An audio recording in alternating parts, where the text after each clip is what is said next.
Welcome back to the channel, guys. Beautiful early spring day, middle of March. We're getting rid of some of this old hay. If you all remember, we had a pretty big cold spell back around January, and we insulated our wells, mine and my grandma's, with some older square bells we had. So now we're going to make good use out of those square bells. So stick along and I'll show you all what we do to kind of recycle things around here. May need a little wire too. One thing you've got to realize about life is life consists of carbon. We're carbon, this is carbon, pretty much any organic material is carbon.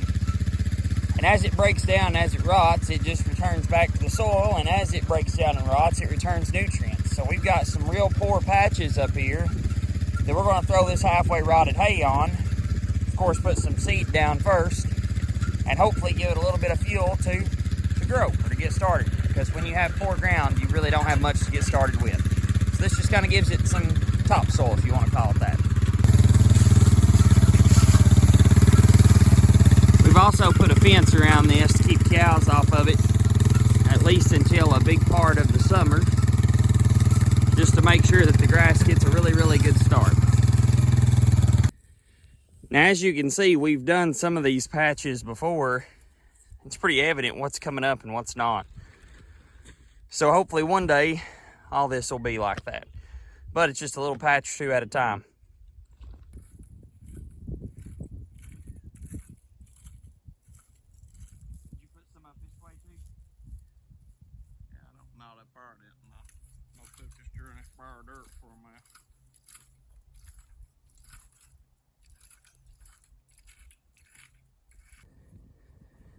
All right, now the goal of what we're doing here is we're just kind of scratching some around. You see me scratch down this way, then you see me come back and scratch uphill. That'll just be basically the basic process. We're just kind of working up the ground, getting some fresh dirt for that seed to make contact with. And then here in just a second, I'll show you what we're gonna do with the old hay.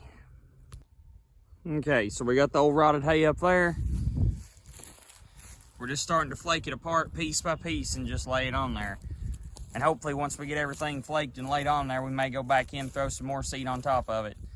Now, will warnings, when mold's wet, it's not that bad, but if it's dry and dusty, make sure you wear a mask. But when it's wet, it don't really want to blow around as much. And this stuff is soaked, but always just kind of keep that in your thoughts there.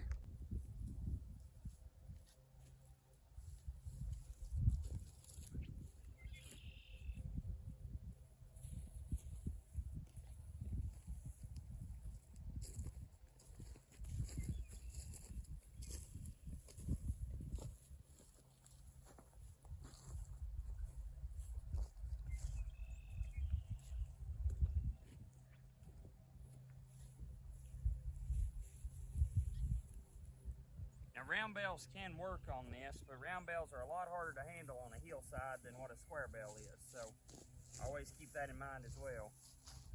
Round bales work really good whenever you're just trying to seed out a flat spot and you can just roll them out on it. But it's kind of challenging whenever you try to roll something out on a hillside.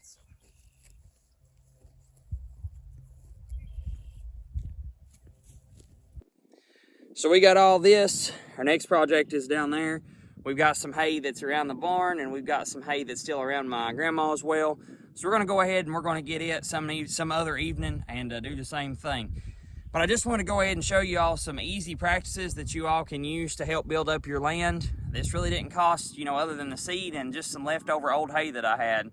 And you would be surprised at how much it really wakes it up. Like I said, as you can see, I'll show you all once again the different places where the seed has actually stayed. And like I said, it's just poor ground too, but this sure wakes it up. So I may just go around and give you all an update. It's got really green here lately, so I may take you and show you my grass and some of the Easter flowers that's showing up, and I'll wrap up this video. Hope you all are awesome. Hope you all have been doing good, and still thank you all for watching me even in the slower months. So have a good one.